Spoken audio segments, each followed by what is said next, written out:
Да, победа важна, мы ее добыли.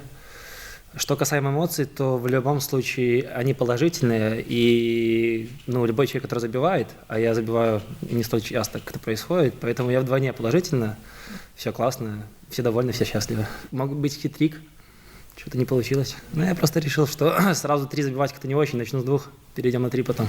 Для меня тоже было неожиданностью. Я был, наверное, еще не готов в такое время и количество играть, потому что я сам тренируюсь только неделю после травмы, поэтому сказали выходить, надо помочь, все, нет никаких проблем. Значит, угадали заменой, получается. Наверное, было чувство какое-то, я когда бежал еще, я в Аракса был, я говорю, подожди, сейчас пойду сбегаю и забью. И подачу в голову, но там подача очень хорошая была, Турич молодец, хорошо подал.